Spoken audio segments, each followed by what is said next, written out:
A person is not going to be able to understand the ends of knowledge until he understands the basics of it. As is narrated, or Al-Bukhari rahimahullah ta'ala, he said, but some people they say it's narrated from Ibn Abbas about the ayah when he said, وَلَكِنْ كُونُوا رَبَّانِيِّينَ بِمَا كُنْتُمْ تُعَلِّمُونَ الْكِتَابَ وَبِمَا كُنْتُمْ تَدْرُسُونَ. That he said that we were told to be Rabbaniyin. Rabbaniyin is someone who nurtures someone. And they say يُعَلِّمُونَ الصِّغَارَ الْعِلْمِ قَبْلَ كِبَارِهِ.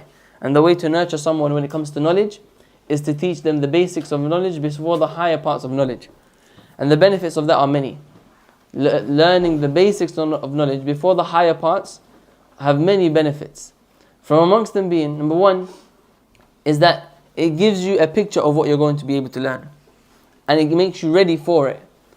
A person who hasn't studied at university level, or at primary school level, or secondary school level, he's not going to be able to understand the knowledge that is taught at university level. Just like that, the knowledge of Islam is similar. That people, they start off with the basics of knowledge, and they're given the keys to that knowledge in order to understand it when they get to the higher parts of knowledge. And just like some of the scholars of the past, they said, طَعَامُ الْكِبَارِ سُمُّ الصِّغَارِ. That the food of the elder is the poison of the baby. Yani if you give baby a food that you eat, then the baby is going to die. Just like that, a person who's given knowledge that he's not ready for, then that's going to cause big harm for him in terms of his life of knowledge, of learning. Harms such as not being able to understand what he is being taught. Number two is that he may cut off from knowledge, thinking that it's too hard. Right?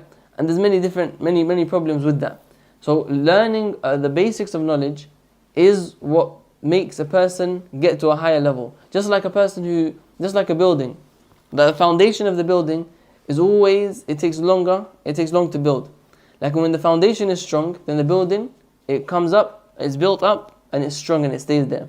As for a person who goes straight, for example, he wants to learn the knowledge of a hadith, and instead of going to Arba'in al-Nawawi, or the other books of hadith, the other basic books of hadith, he goes straight to the Musnad of Imam Ahmad, or the Sahih of Imam al-Bukhari.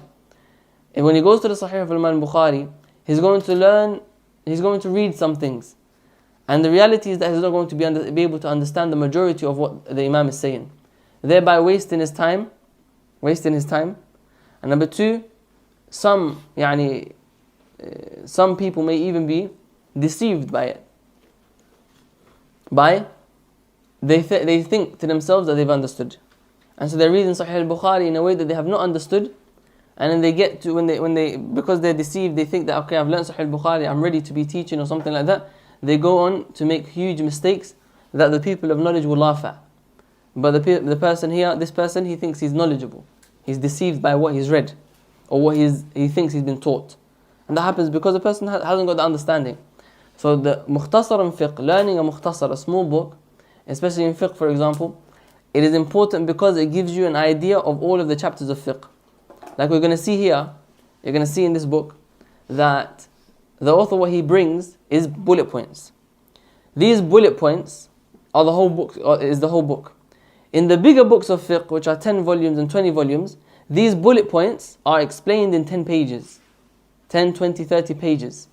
These bullet points, with evidences for and against, and the madhahib, and who and why and how they extracted the evidences from it, and all of this kind of information.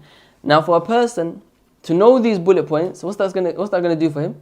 It's going to make him ready to go to those bigger books of fiqh and then understand what they're speaking about. Like if a person goes straight to those big books of fiqh, he doesn't even understand the bullet points. How is he going to understand what comes after it? Impossible. Almost impossible for a person to do that. That's why they say that a person needs to start off with the basics of knowledge before they go into the higher levels of knowledge. Even if it means repeating it again and again and again until it comes firm in your heart.